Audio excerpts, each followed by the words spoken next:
breaking down cultural boundaries, overcoming trauma, and changing direction to become unlimited.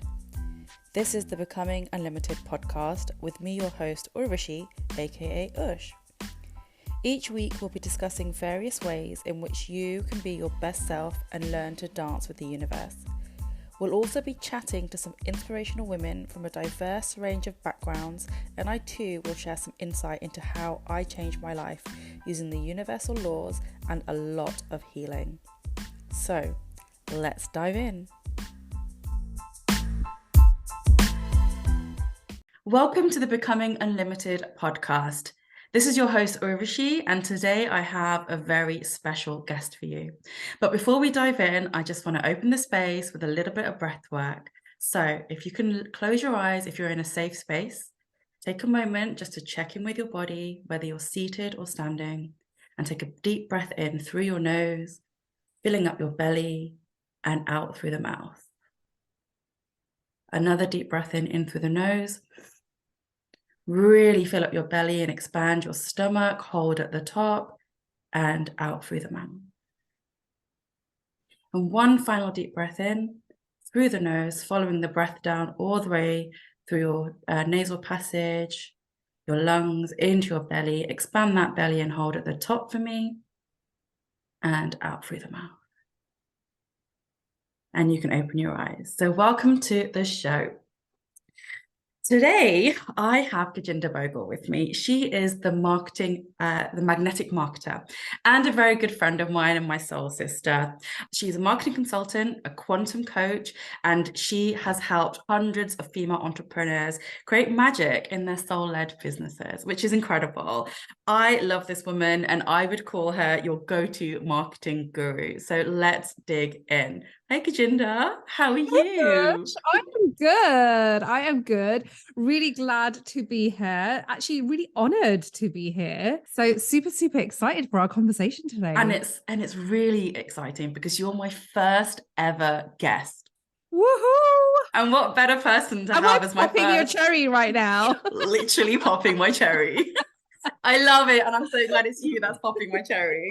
So, okay, I'm going to start off with a question that I will be asking all my guests. So I want to know, what does it mean to you to be unlimited?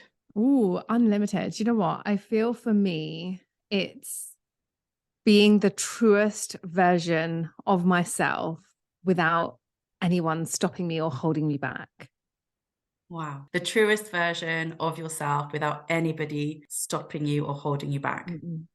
Incredible. So how has that led you to this purposeful career that you've created in marketing? So tell me more about how you became this soul-led entrepreneur. I think, do you know what? One of the reasons I was very unlimited when I was younger. So I grew up with no limits. Amazing. And, you know, blue sky thinking, all of that kind of stuff. And I think as life took over, I became more and more limited. And I really realized how limited I was. And I think it was when I became a mum. And actually, when I became a mum to a girl, so my second child, so not even my first, my second child, that I realized I don't want this for her. And I saw all my dreams and everything that I had as a young girl through her as a baby. And I was like, actually, I don't want that for her. So I need to show her what being unlimited is again. I had to remind myself what that was for myself. And I had to go back to my truth.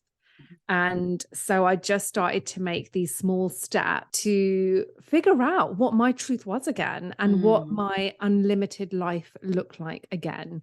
And it kind of was, you know, a series of events because you start work. Well, actually, probably start sooner than that. You go to school, right? And you're limited. You go to school, you're limited. You go to university, you're limited. You start a job, you're limited. And without you even realizing, there's all these limitations set on you in your life.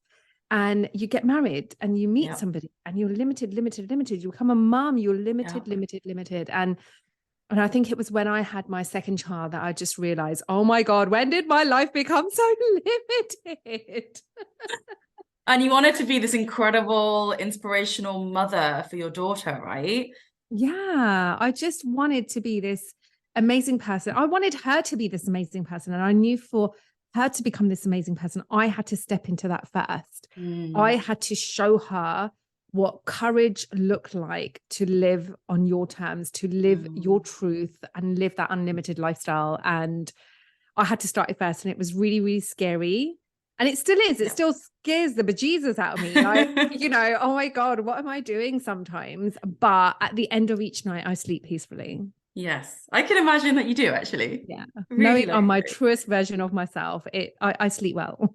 Oh, that's just incredible. So you talked about the steps you created or steps you took to find yourself again, so that you could be inspirational to your daughter and, you know and live your truth. So can you expand on some of those steps for us?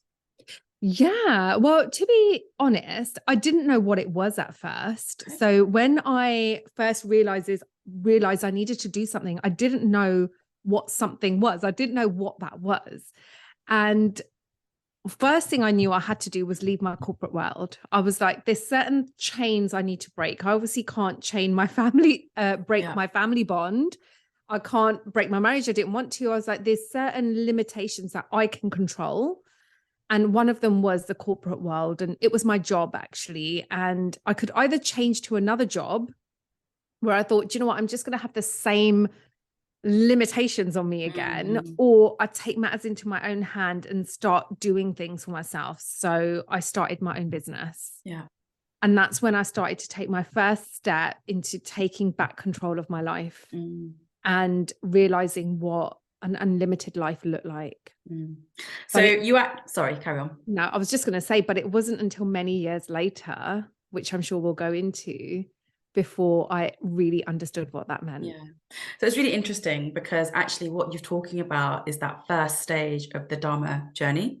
And that's that self-awareness, right? So you were so self-aware that you were limited and you weren't reaching your full potential, that you stepped out of that and you actually took a leap into the next stage, right? Into that self-improvement. So I actually want to ask you about your self-improvement journey, actually. So I know that you're quite a spiritual being, and you, within your business and within the clients that you have and you work with, they're very soul aligned. So can you just expand on the spiritual side of your marketing business? Because, you know, a lot of people wouldn't put marketing and spirituality together, but you've somehow navigated that world and created this incredible, like, you know, container for women. So one of the things with me is I only know marketing. I only know marketing. That's what I've trained in my entire life. Yeah. So when it came to starting my own business, my magic power, as it was marketing. I wasn't as gifted as a lot of spiritual beings are, or in the natural sense of gifts, whether it comes to psychic powers, channeling, Reiki, you know, all of that kind of stuff. I didn't have those gifts, but I had marketing gifts. And over time, I realized there was a certain type of woman that was obviously gravitating towards me, which was this soul-led woman who obviously wanted to, and, you know, I'll make money out of her gifts, but she wanted to call in this energetic exchange through her gifts, but she didn't know how to do it. And she didn't know what language to use because, again, she probably came from a corporate world like I had. And the way we sell or ask for an exchange as spiritual business owners is very different to how other people do it. Absolutely. So I realized that actually I could bring the two together. I could help my soul sisters build amazing businesses using their amazing gifts, get them in the hands to more and more people by using my skills. And that was my way of kind of supporting more people, even though I didn't have the gift that, you know, my soul sisters had. I could absolutely be part of that ripple effect by just supporting them a little bit more. That's beautiful. But I have heard through the grapevine that maybe these gifts are expanding in you. I think I messaged you. Yeah, you did. I think I messaged you about it, and I don't know what's happening, but hanging around all these amazing women is obviously activating lots of stuff in me as well, which involves me going inwards and exploring a lot more of what that means. That is absolutely stunning. So I want to change direction a little bit. And as we all know, you can't see us right now, but you might be watching us on video, but we are British born thissies.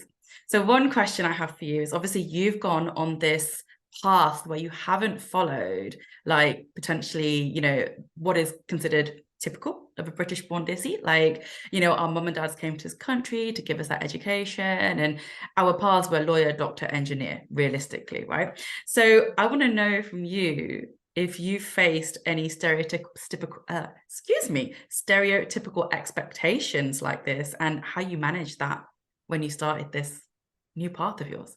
Yeah, well, forget new path, even in my teens. So when I was in my teens, I was very much into spirituality. So my spiritual journey started really, really early and really young. And I was quite lucky. I was lucky number three. So I was the third daughter. Well, a third child. I was a second daughter, but a third child. Yeah. And you know, all the memes that you get about the third child, the rules don't apply to them, all of that kind of stuff. That was true for me. It's true. Yeah, it's so true. So my sister was the eldest and she had the most amount of strictness. And then we had a boy in the middle. And again, because he was the only son, he had to be like perfect. And, you know, when I came along, they were like, you know what, we've been hard on the other two. Let's let this one just do what she wants. Exactly. But I think it came to kind of when I got to probably about A-levels, and my brother and sister were studying maths and sciences and all of this stuff. And I was like, well, I want to study French. I want to do psychology and sociology. Wow. And they're like, well, the what? I was like, it's still a science. Don't worry. It's still a science. And I just remember that there was pressure on me to just do what everybody else was doing, because my sister was going off and studying engineering at university. My brother was going off and studying economics. And there's me going, well, I'd love to have a gap year. And they're like, a what? What's a gap year? What's a gap year? So it started off really, really young. And to be honest, I did conform a little bit because I was actually a high school dropout. Not a lot of people know this. I didn't actually go to university. So I don't even have a degree. Wow. My dad didn't know this. How did you keep that from your dad? For many years. I still think he doesn't know. So I hope he's not spiritually listening into this conversation, but I really just don't think he even realizes. There was a picture of me at my brother or sister's graduation where I wore their graduation hat and robes. And I think he thought I'd graduated.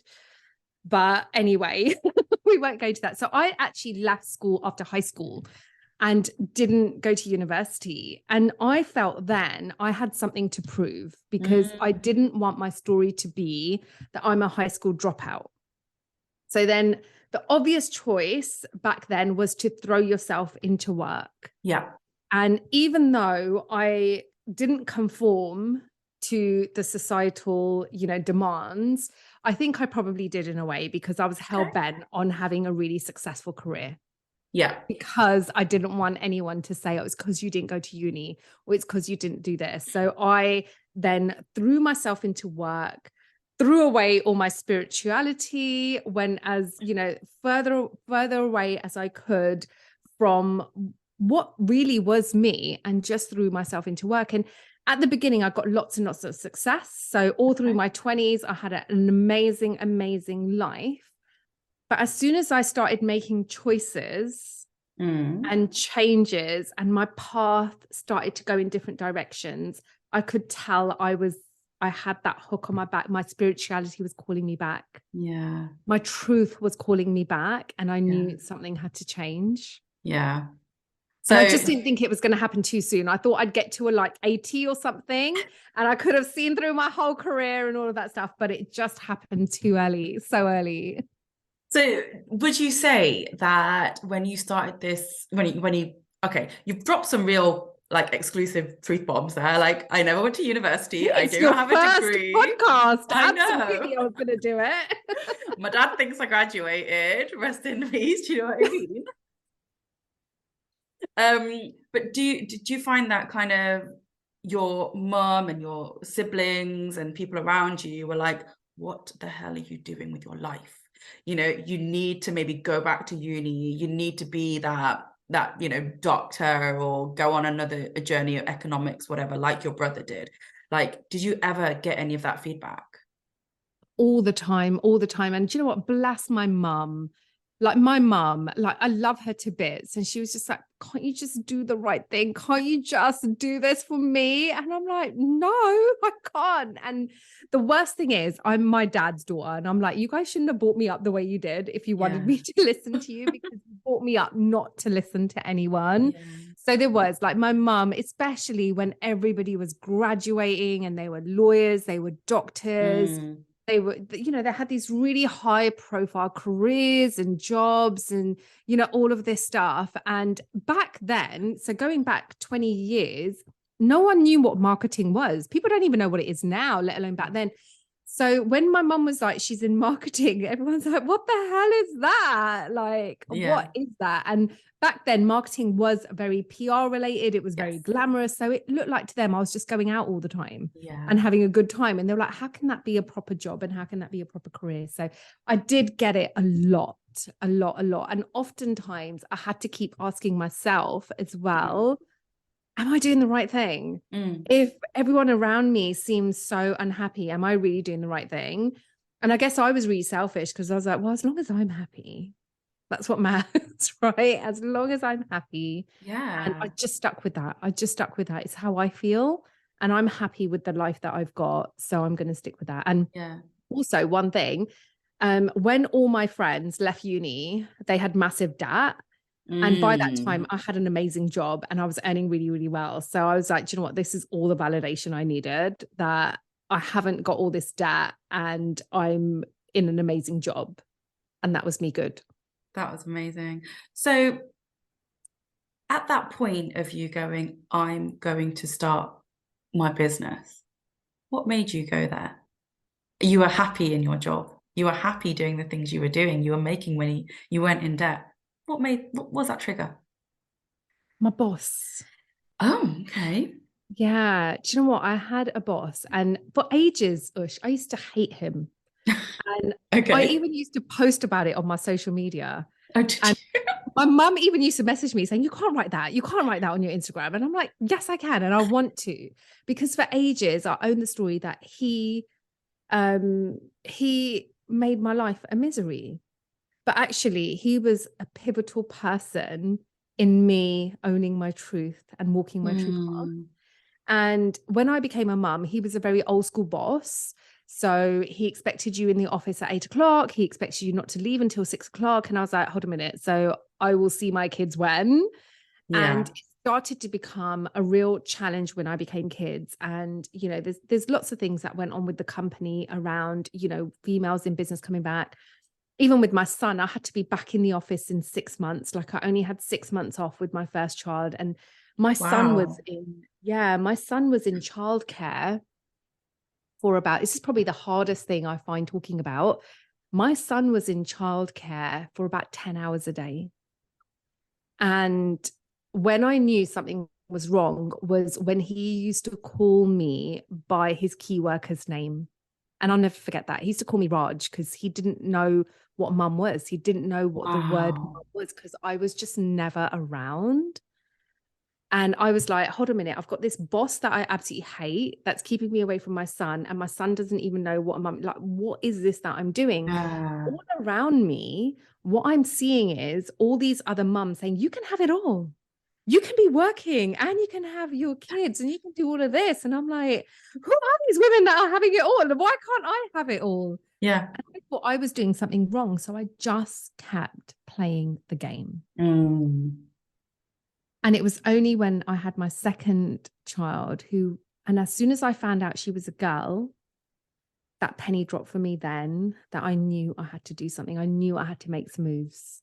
And the seed got planted that something had to be done. And to be honest, at first I started looking for other jobs because I thought it was my boss that was a problem. I thought he was the issue. I'm not the issue, he's the issue. So I'm going to change him. So I started to just change jobs and I realized actually it's not the job, it's not the boss, they're not the issue, it's me. And if I want something different with my life, I'm the one that has to go and create whatever it is I want. Absolutely. So once look at what you're doing right now, it's incredible, right? Like hundreds of women have come through your doors and you've changed their lives through, you know, I know that you do photo shoots, I know you do marketing days, you do CEO days, you do, you know, you've got your membership and you've got so much more that people can, different ways in which women can work with you, which I think is, you're serving, but you're serving with love and all this knowledge. So I applaud you completely. So when you did that, you realized that you needed to get out and you knew you had this marketing gift, right? At what point And what was it that went, I'm going to help Asian women and soul-led businesses? I think that was then lockdown. So for the first, I actually started my business pre-lockdown. So it was 2018 when I started my business. Okay. And up until lockdown, I was just working back with corporates, and I'd probably bought myself a job. So I was still doing longer hours, but it was more around my kids. Yeah. So it was still really, really flexible. And this is probably the reason why I offer so much support that I do, because when I first started out, there was nothing available, absolutely nothing available. You were literally like a lone ranger trying to do business, and it was just really, really crazy. And I think it was when lockdown happened and I started an Instagram page in lockdown. So I started my Instagram page 2020, April 24th, 2020 was my first post. I remember it so clearly. That was my first post. And I remember just starting to do, like, putting my pictures out, starting to go into Facebook groups, go live, just tell people what I was doing. And women just started coming towards me and gravitating towards me. And I was like, okay, there's something in this. And I realized I absolutely loved working with them. And I was like, I didn't even know there was such a thing as the Asian female entrepreneur. I was like, what is this term? I didn't even know it. And I was like, oh, I really want to support these women. And they just weren't getting the support that they wanted in wherever they were. So, so that's where it all started from. Yeah, that's an incredible journey. Like, so did you not have an Instagram account pre-April 24th, 2020? Not even a personal one? No. Oh, wow. So Instagram is very new for you. So new for me. I don't even know how to create a reel. If this makes anyone feel any better, I do not know how to create a reel. I've got a team who does it for me, but I myself would not know how to do one. So I'd be lost. That's incredible that you have then invested in yourself as well, right? So what made you invest in yourself through the people that maybe help you with your business, or the education that the extra education that you've maybe gone and received? I realized that if I want my people to make moves, I have to make them first. So I have to show them what moves they need to make to build a successful business. So I do it first. So I do all the scary moves first. I throw all my toys out the pram. I get all the fear out the way first, so that I can then hold and support my people when they do it. And I know exactly what will be going through their mind. So one of the things that, obviously I started outsourcing very early on in my business. 2 years ago, I started outsourcing, and it was because of what happened with my dad, actually, that I realized I needed to build a very different business. And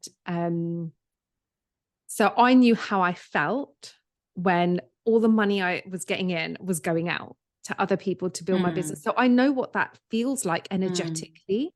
So then when I get my clients to do that, I can hold them safely while they go through all the feels that they go through when they make that decision or make that move. So that's why I do it, because that's the only way other people are going to grow, if I do it first. So you're a leader, right? By proof. You're leading with the proof that you have done it and you can hold that space.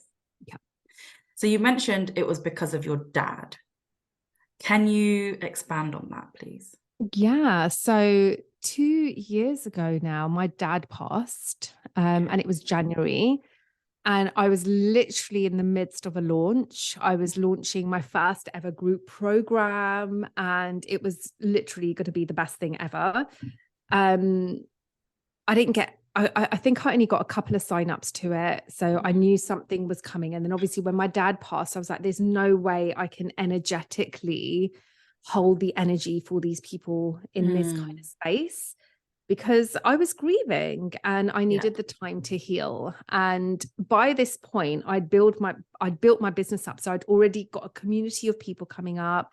I was working with people one-to-one, and I was like, I can either just retract and take a step back and just watch all of this crumble down, or I can rise higher and make the moves I need to make, which was bringing on some team that could help me. So team and even some services that could help me give me space and time to grieve. And that's exactly what I done. It was built on my own requirements that I had, that I needed to heal. I needed time to heal, but I didn't want to lose my business and lose all these women that were literally looking up to me. I think I had a Facebook group of like 600 people at this point. Yeah. And I was just like, do you know what? I've brought them all this far, and I don't want to now tell them, but you know what? As soon as trauma happens, it's fine to just go away. I was like, I can't do that. That's not what I'm about.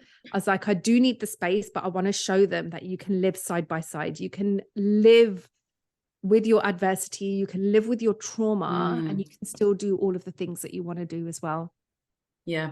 So with all of that encompassed, what I'm getting from that is also, you know, your business took time. So can you, for those who are interested in maybe launching their own businesses or something, just explain how much time went into building this business of the, you know, we all say have your own business, you'll have the freedom of your own hours. So can you explain, if it was simply build my business, freedom of hours, or, you know, what were the steps? Because now I see you as having this freedom, right? You've just come back from Cyprus, I think it was. Greece. Yep, Greece, exactly that. Cousins, so like, right? yeah, exactly. Well, it depends. North Cyprus would not be a cousin. That's Turkey, right? But yeah, so like, you know, building that business, like, does it just go straight into freedom, or how do you create that? Like, no. So, you know, I'm year 5 in business, and a lot of people compare their year 1, year 2 with my year 5. But honestly, compare your year 1 to year 2 with my year 1, year 2, and it would be a very different story. So before I had team, I was doing everything myself. So, you know, the 10, 12, 14-hour days, whatever it took to build my business, I was doing that. I was going out everywhere. There were times where my business took me away from my family. So where I was like, oh my God, I wanted to spend more time with my family. What's going on? It was actually taking me away from my family even more. There were times where I wasn't getting paid. Yeah. And I wanted to invest in business, and I had to take on certain contracts and do all of this kind of stuff. So there's lots of things that you have to do. And one thing I learned was, yes, it could take you 5 years to get somewhere, but if you get support sooner, you'll probably get there a lot quicker. So a lot of the people I work with now are in the same position as I am now, but they're in year 2 or year 3 because they've learned from me. Yeah, they've just learned from me. And even when my business really accelerated was when I got support, when I asked for help, when I just said to somebody, do you know what? Can you just help me? Can you help me get to where I want to go?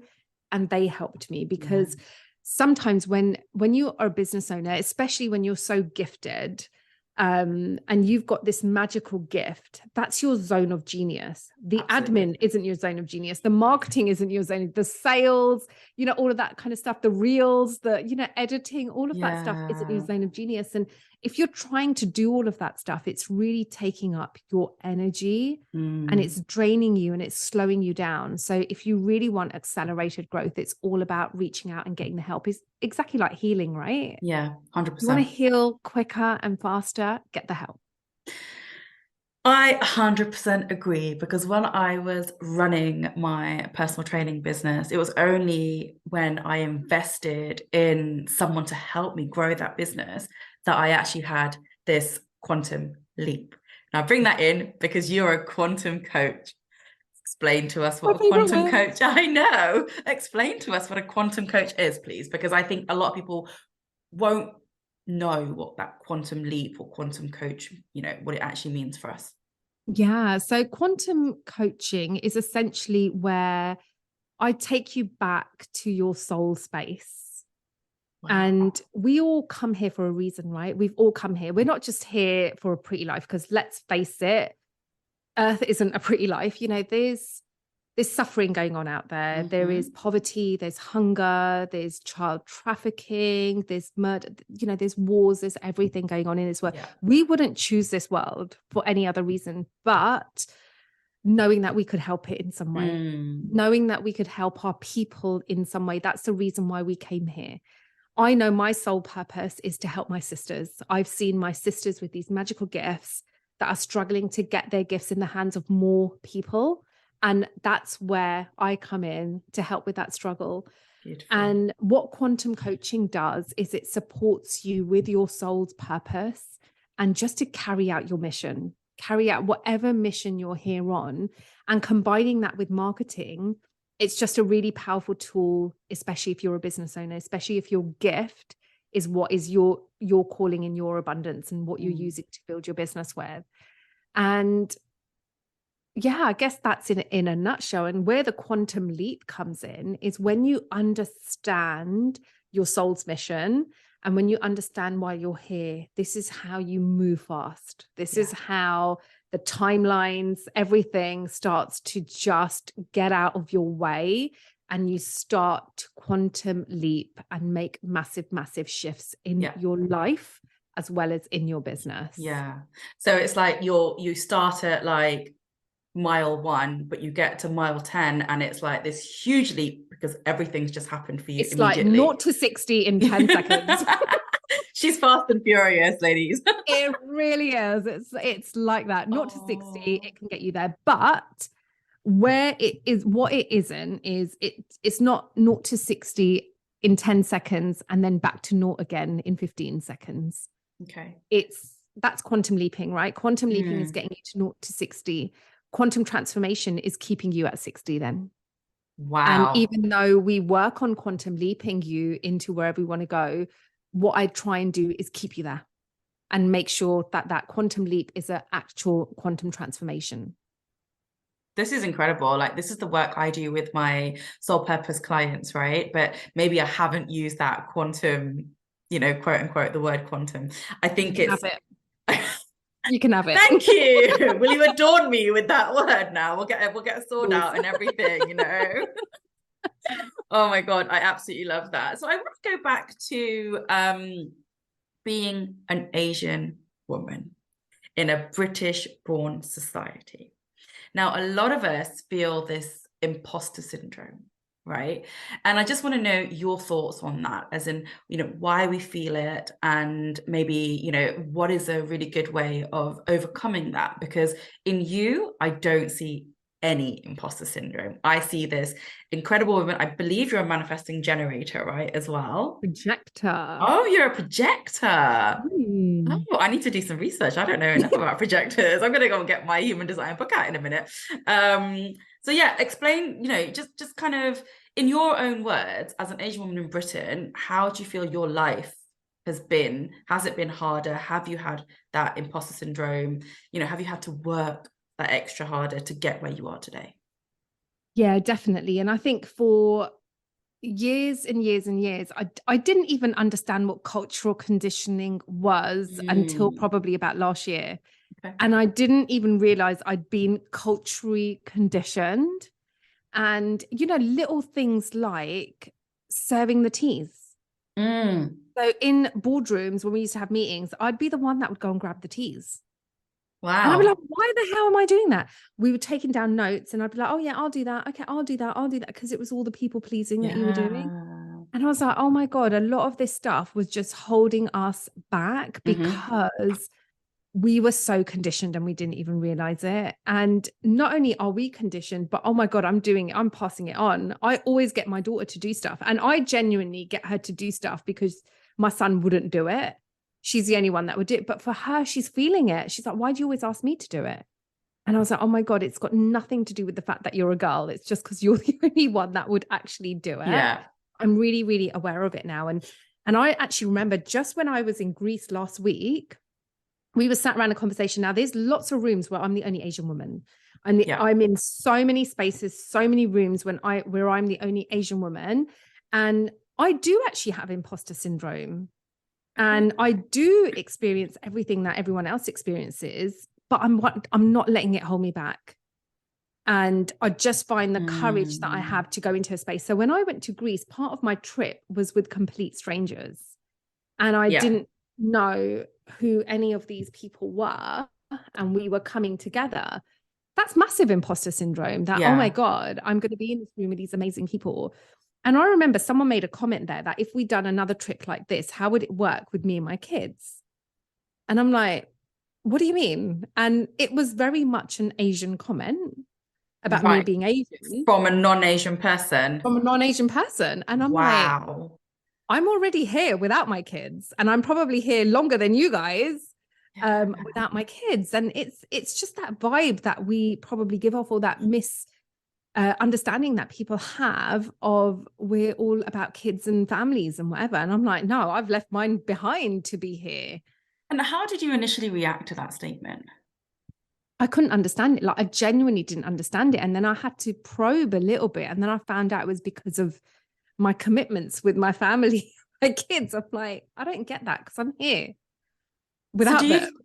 So then do you think that non-Asian people or non-people of color of a different descent maybe have perception of us in a certain way, so that they haven't got the education that we are exactly like them? It's just that our skin's different color. Bit of both. So yes, but they got that from somewhere. So maybe the majority of Asian women they speak to always use husband, family, and kids as an excuse not to do stuff. So if we want to change the narrative, we have to start changing our narrative. We're using that kind of stuff as excuses too much if people are then having that perception of us. But also media gives them that perception of us, right? If you look at the families in EastEnders or any other program on TV, it's always the wife at home cooking, cleaning, looking after the children, you know, and the Asian husband is in his little corner shop doing his corner shop thing. So actually, it's not just us, it's actually the media is portraying us. And Asian people in like any film, you know, not now as so much, but back in the day, like think about East is East and Goodness Gracious Me, and you know, all those things that were put out there, even by us Asians, portrayed us like that as well. So yeah, you're right. You're right. It's absolutely There's not true. enough of us leading the way into showing people something different. So, you know, I don't know about you, Ush, as well, in the spaces you're in terms of where you're getting your training and your teachings, how many Asian people are in those spaces. But I know with me, I'm probably the only one in the spaces that I'm ever in. Yeah. And that is an eye-opener. Yeah, I grew up in a very white town. So I was the only Asian. And if I'm honest with you, for a long time, I didn't realize I was different. Apart from when it was Diwali or there was like Navratri or some other celebration where, you know, I went to a Church of England school and it was like, oh, come in your sari and bring in some samosas. And I was like, now I'm different. But you know, I never got made to feel that I'm different. So when I'm in a group of, like, you know, you were in that room full of, you know, non-Asian women, maybe probably predominantly white women, I would feel completely comfortable in that. But the funny thing is, I went to Nottingham once, right? And I went out on a night out. This is ridiculous. Surrounded by Asians. Surrounded by Asians. And I was like a deer in headlights. I was like, what's going on here? Like, were you like the only white person there? I was the only white person in the room. It's ridiculous. But you know what? Like, I think as I got older, I got more into my culture, and also developing and getting my spiritual awakening has definitely led me more to my kind of ethnic culture, like, you know, the Hinduism and Buddhism and all that kind of stuff, which is amazing. Anyway, we have to wrap up soon, but I want to ask, I know it's gone so quick. Right. We could just gasp for ages though, couldn't we? We'll do that later. So I want to ask you, like, for everyone listening, can you give us one tip or piece of advice to anyone who wants to follow their dreams right now and is too scared to? Do you know what? Oh gosh, yeah. Just it starts with one step. And your dreams, whatever they are, your dreams, that reality you're trying to create, is literally a series of small steps away. That's all it is.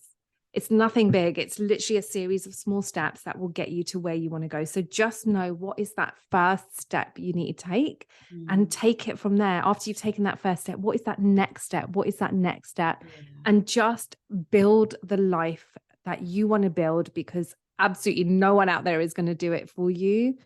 So just go out there, take that next step. And don't be afraid to dream, right? Exactly. Never, ever, honestly. And I never, ever imagined that I would be creating the life that I'm creating. And there's probably so much more that I haven't even realized yet that is even my potential. But honestly, it's so good. It's so good when you get there. It's so good when you get on that path of no return. Yeah. I could never go back to corporate now. I'm on that path of no return. And as soon as you're on that path, it feels limitless. It feels absolutely limitless. Incredible. You inspire me. I'm so thankful that you said yes to this little podcast. And, I'm sure that you've inspired everyone who's listening. So how can people get in touch with you? Share your socials.